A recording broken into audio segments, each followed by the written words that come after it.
খ্রিস্টান রাহিবের কাছে যুবকটা প্রতিদিন যায়, ওইদিকে জাদুবিদ্যা শেখার জন্য জাদুকরের কাছেও যায়।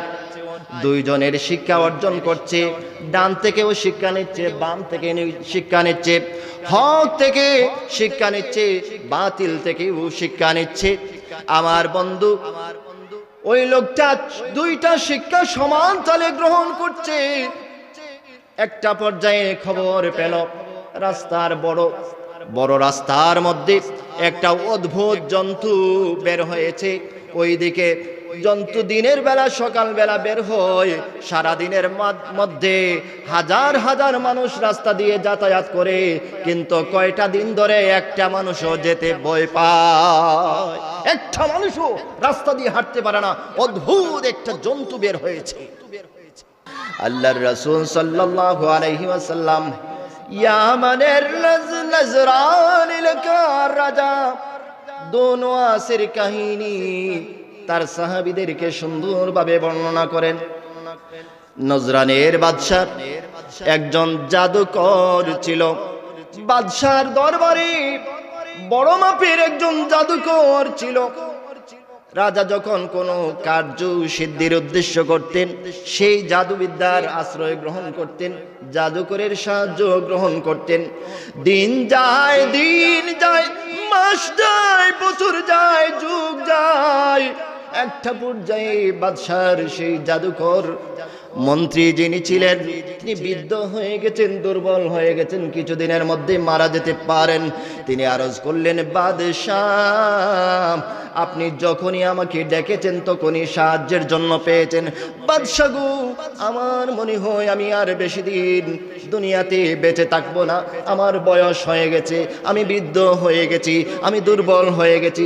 বাদশাহ আপনার রাজ্যের সবচেয়ে জ্ঞানী একজন যুবককে আমার কাছে পাঠিয়ে দিন, আমি তাকে আমার সকল জাদু বিদ্যা কলা কৌশল শিখিয়ে দেব। বলেন নাউযুবিল্লাহ। ফালা হাদিয়া লাহ ونشهد أن لا إله إلا الله وحده لا شريك له أرسله في الحق بشيرا ونذيرا وداعيا إلى الله بإذنه وسراجا منيرا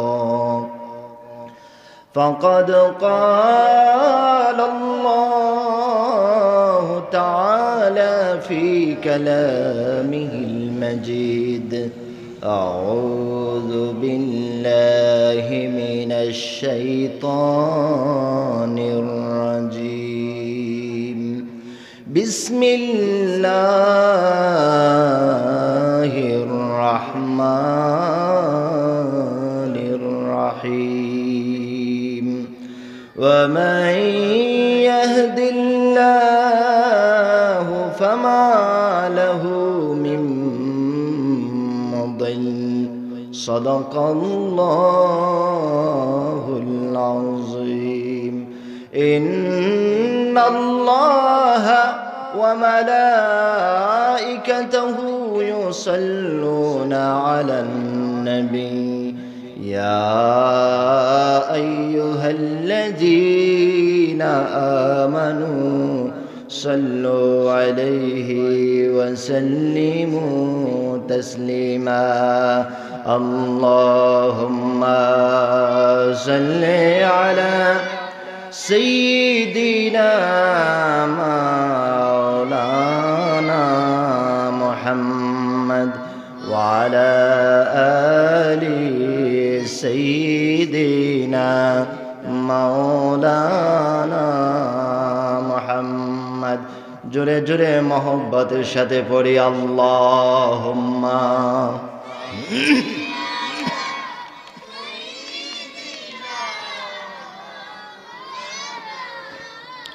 محمد وعلى آل سيدنا لا إله إلا الله লা ইলাহা ইল্লাল্লাহ লা ইলাহা লা ইলাহা ইল্লাল্লাহু মুহাম্মাদুর রাসূলুল্লাহ সাল্লাল্লাহু আলাইহি ওয়াসাল্লাম। আলহামদুলিল্লাহ, হযরত মাওলানা আলহাজ হাফিজ আনসারউদ্দিন সাহেব মাদ্দাজিল্লাহুল আলিয়া অত্র অঞ্চলের প্রবীণ আলেমে দ্বীন, সর্বজন শ্রদ্ধেয় ব্যক্তিত্ব, ওনার আহ্বানে পুরসাই মাদ্রাসায় তাফিজুল কোরআন ও এতিমখানার উদ্যোগে বার্ষিক ওয়াজ ও দোয়া মাহফিলের সম্মানিত সভাপতি জনাব নাজির আহমদ চৌধুরী সাহেব এবং জনাব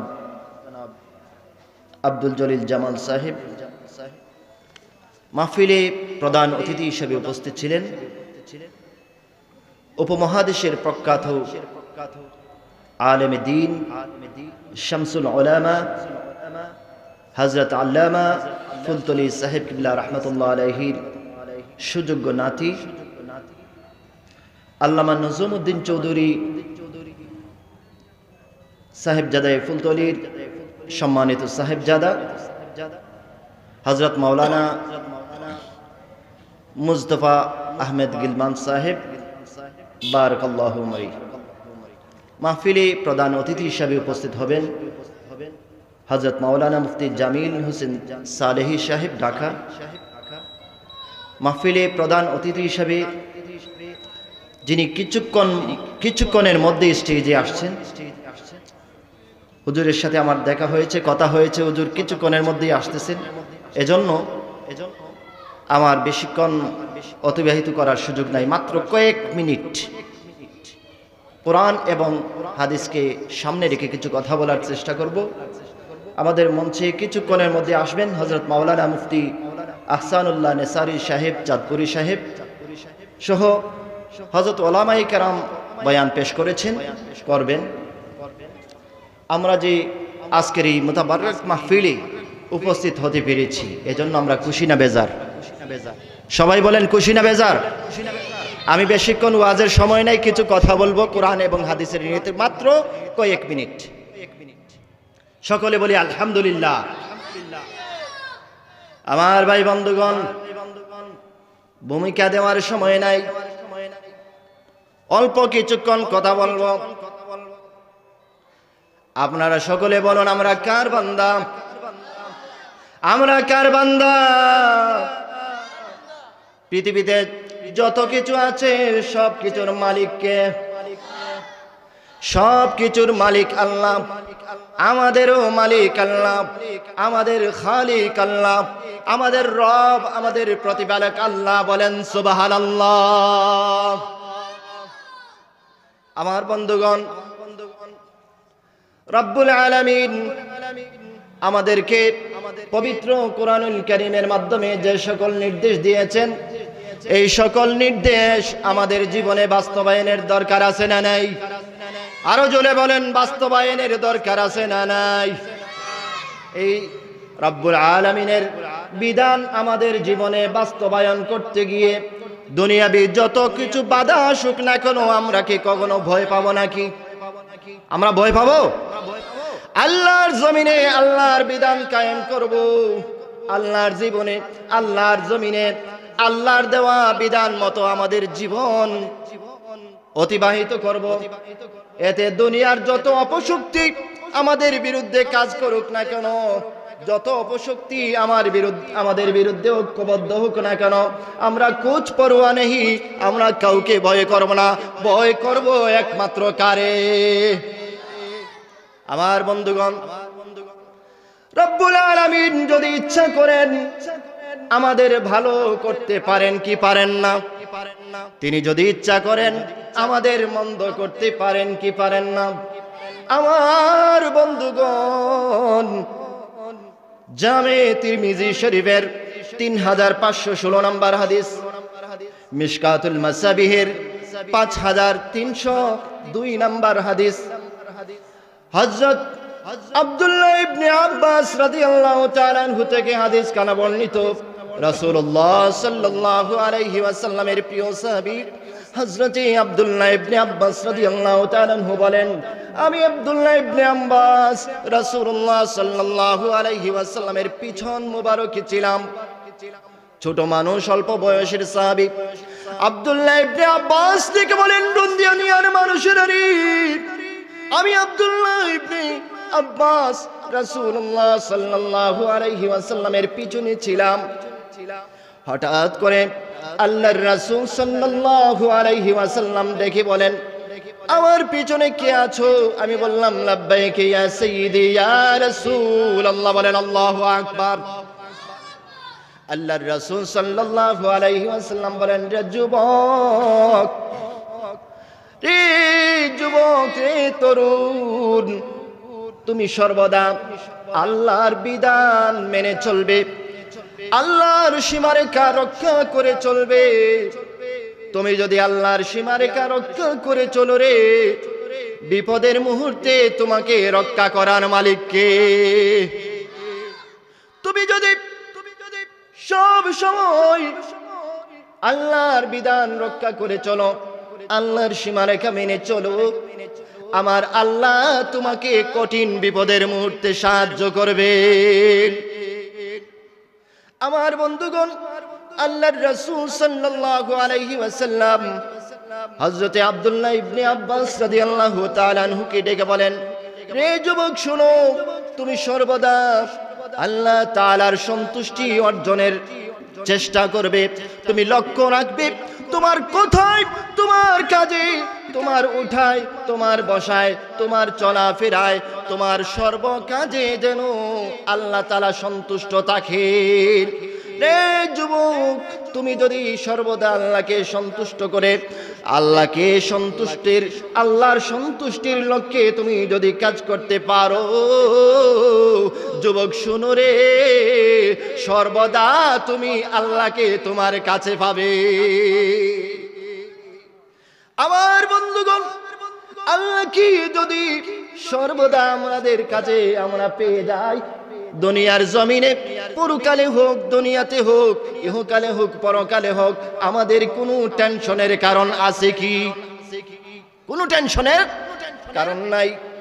আমার বন্ধুগণ, আল্লাহর রাসূল সাল্লাল্লাহু আলাইহি ওয়াসাল্লাম আরো ডেকে বলেন, রে তরুণ, রে যুবক, তোমার যত কিছু প্রয়োজন আছে, যত কিছু দরকার, তুমি কখনো মানুষের কাছে হাত পাতবা না।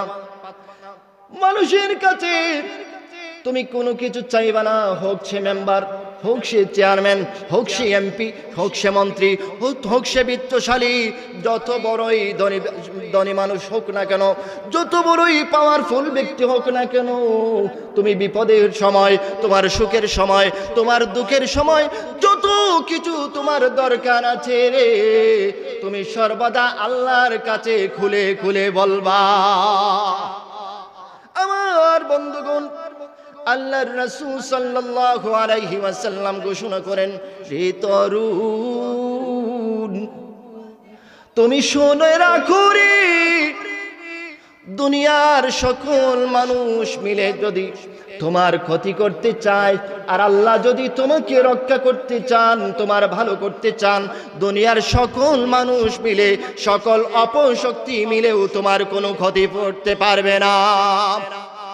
আল্লাহর রাসূল আর বলেন, হে যুবক শোনো, শোনো, দুনিয়ার মানুষেরা যদি তোমার কোনো উপকার করতে চায়, দুনিয়ার সকল শক্তি মিলে যদি তোমার কোনো উপকার করতে চায়, আর আল্লাহ তাআলা যদি তোমার ক্ষতি করতে চান, দুনিয়ার সকল শক্তি মিলেও তোমার কোনো উপকারে আসবে না। চলবে চলবে চলবে, সমস্যা। আল্লাহুম্মা সাল্লি আলা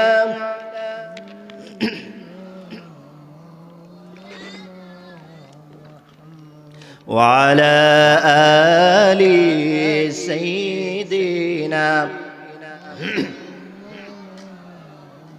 আমার বন্ধুগণ, রব্বুল আলামিন ডেকে বলেন, পবিত্র কুরআনুল কারীমের 10 নম্বর সূরা সূরাতুল ইউনূসের 107 নম্বর আয়াত আমার আল্লাহ ঘোষণা করেন, ওয়া ইয়ামসাসকাল্লাহু বিদুররিন ফালা কাশিফা লাহু ইল্লা হু ওয়া ইউরিদকা বিখাইরিন ফালা রাদ্দা লিফাদলিহি يصيب به من يشاء من عباده বলেন আল্লাহু আকবার। আমার আল্লাহ ডেকে বলেন, আল্লাহ তাআলা যদি তোমাদের কারো মন্দ চাহেন, দুনিয়ার কোনো শক্তি, দুনিয়ার কোনো ব্যক্তি তোমার কোনো উপকারে আসবে না, তোমার কোনো উপকার করতে পারবে না। আর আল্লাহ যদি তোমার ভালো চান, তোমার খায়ের করতে চান, তোমার উপকার করতে চান, দুনিয়ার কোনো শক্তি, দুনিয়ার কোনো ব্যক্তি তোমার কোনো ক্ষতি করতে পারবে না।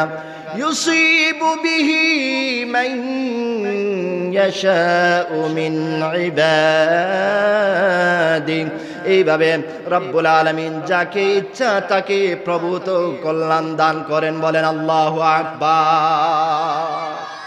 আমার বন্ধুগণ, দুনিয়ার অপশক্তির কাছে কখনো আমরা মাথা নত করি নাই, করব না। বলেন ইনশাআল্লাহ। একমাত্র আল্লাহর কাছে আমরা মাথা অবনত করি।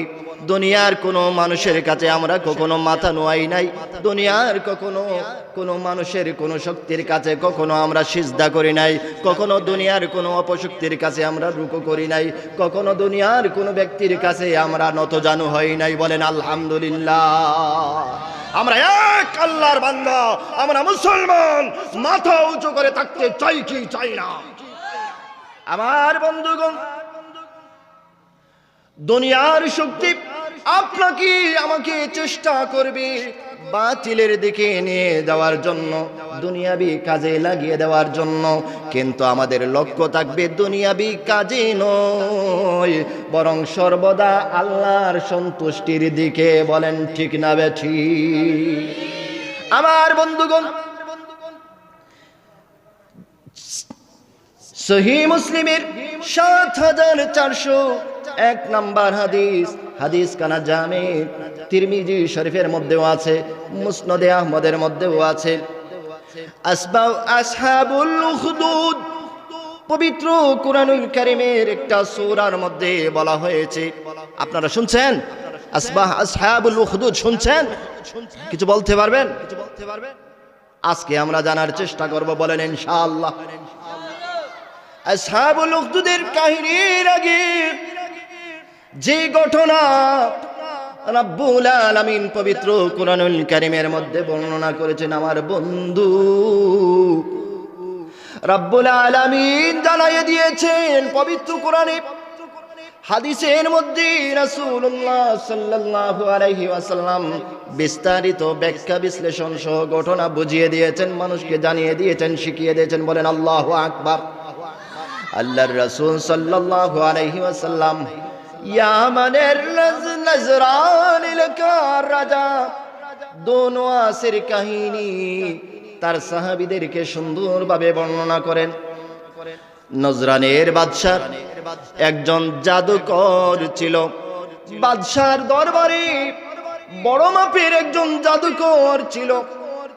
রাজা যখন কোনো কার্য সিদ্ধির উদ্দেশ্য করতেন, সেই জাদুবিদ্যার আশ্রয় গ্রহণ করতেন, জাদুকরের সাহায্য গ্রহণ করতেন। দিন যায়, মাস যায়, বছর যায়, যুগ যায়। একটা পর্যায়ে বাদশার সেই জাদুকর মন্ত্রী যিনি ছিলেন, তিনি বৃদ্ধ হয়ে গেছেন, দুর্বল হয়ে গেছেন, কিছুদিনের মধ্যে মারা যেতে পারেন। তিনি আরজ করলেন, বাদশাহ আপনি যখনই আমাকে ডেকেছেন তখনই সাহায্যের জন্য পেয়েছেন। বাদশাহ গো, আমার মনে হয় আমি আর বেশি দিন দুনিয়াতে বেঁচে থাকবো না। আমার বয়স হয়ে গেছে, আমি বৃদ্ধ হয়ে গেছি, আমি দুর্বল হয়ে গেছি। বাদশাহ আপনার রাজ্যের সবচেয়ে জ্ঞানী একজন যুবককে আমার কাছে পাঠিয়ে দিন, আমি তাকে আমার সকল জাদু বিদ্যা কলা কৌশল শিখিয়ে দেব। বলেন নাউজুবিল্লাহ। জাদুকর যতই বড় হোক না কেন সে ধিক্কারের যোগ্য, সে কখনো প্রশংসার যোগ্য নয়। জাদুবিদ্যা ইসলাম কখনো সাপোর্ট করে না। আমার বন্ধুগণ, বাদশাহ সারা রাজ্য এলান করে দিল। পরীক্ষা নিরীক্ষার পরে একটা জ্ঞানী যুবক পাওয়া গেল, একেবারে তরুণ স্বল্প বয়সের একজন যুবক, অতি জ্ঞানী, সুচতুর, তীক্ষ্ণ বুদ্ধি সম্পন্ন। বাদশাহ জাদুকরের কাছে ওই যুবকটাকে পাঠিয়ে দিল। জাদুকর বলল, বৎসরী, প্রতিদিন নির্ধারিত সময়ে তুমি আমার কাছে আসবা, বিকাল বেলা তুমি নির্ধারিত সময় আমার কাছ থেকে বিদায় নেবা, সারাদিন বসে বসে আমার কাছে শিক্ষা অর্জন করবা। যুবকটা প্রতিদিন যায়। হঠাৎ করে একদিন সেই জাদুকরের কাছে যাওয়ার পথে একজন খ্রিস্টান রাহিবের সাথে দেখা হয়ে যায়, খ্রিস্টান পাদ্রীর সাথে দেখা হয়ে যায়, খ্রিস্টান ধর্ম যাজকের সাথে, খ্রিস্টান আলিমের সাথে দেখা হয়ে যায়। দেখেই তার ভালো লেগে যায়। বলেন আল্লাহু আকবার। তখন তো আর আমার নবীর যুগ ছিল না, তখন ছিল হযরত ঈসা আলাইহিস সালামের যুগের পরবর্তী কিছু কয়েক বছরের পরের ঘটনা। মসিহ ঈসা আলাইহিস সালামের যুগের মাত্র কয়েক বছর পরের ঘটনা। তখনও ঈসা আলাইহিস সালামের দিন পৃথিবীতে বলবৎ ছিল। বলেন আল্লাহু আকবার। আমার বন্ধু, সেই যুবকটা ঈসা আলাইহিস সালামের দিনের উপর একজন রাহিব, একজন আলেম জ্ঞানী মানুষ তার সন্ধান পেয়ে গেল। দেখেই তার ভালো লেগেছে। রাহিব ডেকে বলেন, যুবক রে, আসো আমার কাছে, আসো আমার কাছে একটু বসো, কয়েক মিনিট বসো, কথা বলি। যুবকের সাথে খ্রিস্টান রাহিব কথা বললেন। যুবকের মন জুড়িয়ে গেছে। যুবক চিন্তা করলো, আমি তো জাদুকরের কাছে যাই, কিন্তু জাদুকর এত সুন্দর করে আমার সাথে কখনো কথা বলে নাই। দুনিয়াবী শক্তি, তারা আপনার সাথে যখন কথা বলবে মন খুলে কথা বলবে না, কপট ছাড়ি। ওরা ভিতরে থাকবে একটা, বাইরে থাকবে আরেকটা। বলেন ঠিক না বেঠি? আল্লাহর ওলি যুবকটার সাথে কথা বলেছেন, যুবকের প্রাণ জুড়িয়ে গেছে। যুবকটা চিন্তা করলো, আমি যখন প্রত্যেকটা দিন যখন জাদুবিদ্যা শেখার জন্য যাব, আগে ওই আল্লাহর ওলির সাথে দেখা করে যাব। দেখা করে যাই। চিন্তা করলো, আসার সময় আমি কি করব? আসার সময়ও আল্লাহর ওলির সাথে কিছু দেখা করব। বলেন আল্লাহু আকবার। আল্লাহর ওলির সুহবতের দরকার আছে না? আমার বন্ধু, সিলেটের প্রখ্যাত আলেমে দ্বীন, উপমহাদেশের সবচেয়ে ইসলামী পণ্ডিত, সবচেয়ে বড় যিনি ছিলেন, আমাদের শিরতাজ, আমাদের ওস্তাদ, আমাদের পীর মুর্শিদ শামসুল উলামা আল্লামা ফুলতলি সাহেব কেবলা রাহমাতুল্লাহ আলাইহির বাড়িতে আমরা যাই কি যাই না? কেন যাই? যে আল্লাহর ওলিদের সান্নিধ্যের দরকার আছে। কারণ আল্লাহর ওলিদের সান্নিধ্যে আপনি যতক্ষণ থাকবেন আপনার হৃদয় খুলে যাবে, আপনি আল্লাহর পথ দেখতে পাবেন, সেই অন্তর চক্ষু আপনার খুলে যাবে। বলেন আল্লাহু আকবার। ওয়াত্তাকু বিফিরাসাতিল মুমিন, মুমিনের অন্তর চক্ষুকে তোমরা ভয় করো। আল্লাহর ওলি নেক নজর দিয়ে আপনার অন্তরের দিকে যদি দৃষ্টিপাত করেন, আপনি কি চিন্তা করছেন, আপনি কোন উদ্দেশ্য নিয়ে ওনার কাছে এসেছেন, আপনার দিকে চেয়েই উনি বলে দিতে পারে। সুবহানাল্লাহ। এটা আমার কথা, আল্লাহর কথা। আমার বন্ধু, খ্রিস্টান রাহিবের কাছে যুবকটা প্রতিদিন যায়। ওইদিকে জাদুবিদ্যা শেখার জন্য জাদুকরের কাছেও যায়। দুইজনের শিক্ষা অর্জন করছে, ডান থেকেও শিক্ষা নিচ্ছে, বাম থেকে শিক্ষা নিচ্ছে, হক থেকে শিক্ষা নিচ্ছে, বাতিল থেকেও শিক্ষা নিচ্ছে। আমার বন্ধু ওই লোকটা দুইটা শিক্ষা সমান তালে গ্রহণ করছে। একটা পর্যায়ে খবর পেল রাস্তার বড় রাস্তার মধ্যে একটা অদ্ভুত জন্তু বের হয়েছে। ওইদিকে জন্তু দিনের বেলা সকালবেলা বের হয়, সারাদিনের মধ্যে হাজার হাজার মানুষ রাস্তা দিয়ে যাতায়াত করে, কিন্তু কয়টা দিন ধরে একটা মানুষও যেতে ভয় পায়, একটা মানুষও রাস্তা দিয়ে হাঁটতে পারে না। অদ্ভুত একটা জন্তু বের হয়েছে। আমার বন্ধু সেই তরুণ ছেলেটার কাছে যখন খবর আসলো, সেই তরুণ ছেলেটা আস্তে আস্তে করে সেই রাস্তার মোড়ে চলে গেছে যেখানে জন্তুটা দাঁড়ায় আছে। যুবকটা চিন্তা করে, এবার আমার পরীক্ষা করার সুযোগ এসেছে, আমি পরীক্ষা করতে চাই জাদুকরের বিদ্যা সত্যিকারের বিদ্যা নাকি আল্লাহর ওলির বিদ্যা সত্যিকারের বিদ্যা। বলেন আল্লাহু আকবার।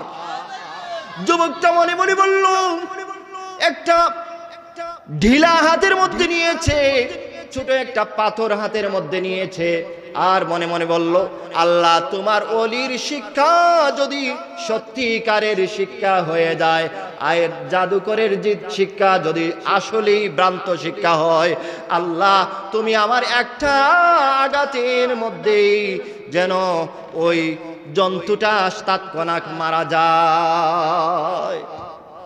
আলহামদুলিল্লাহ, আমাদের আজকের প্রধান আকর্ষণ, প্রধান মেহমান হযরত মাওলানা মুফতি আহসানুল্লাহ নেসারি সাহেব এসে গেছেন।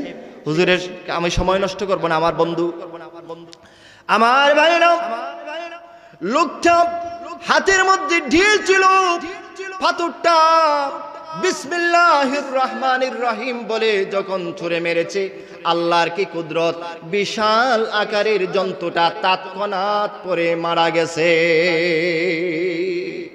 প্রমাণ হয়ে গেল যে আল্লাহর ওলিদের পথ হচ্ছে সত্যিকারের পথ। দুনিয়াবি পথ যদিও দেখা যায় উপস্থিত সময়ে অনেক পাওয়ারফুল, কিন্তু আসলে ওরা নিষ্প্রভ হয়ে যায় সময়ের ব্যবধানে। বলেন ঠিক না বেঠিক? আমরা আল্লাহর ওলিদের পথের প্রতীক হতে চাই কি চাই না? আল্লাহ তাআলা আমাদের সকলকে কবুল করুন। সকলে বলি আমিন। ওয়া আখির দাওয়ানা আলহামদুলিল্লাহি রাব্বিল আলামিন। ওয়াসসালামু আলাইকুম ওয়া রাহমাতুল্লাহ।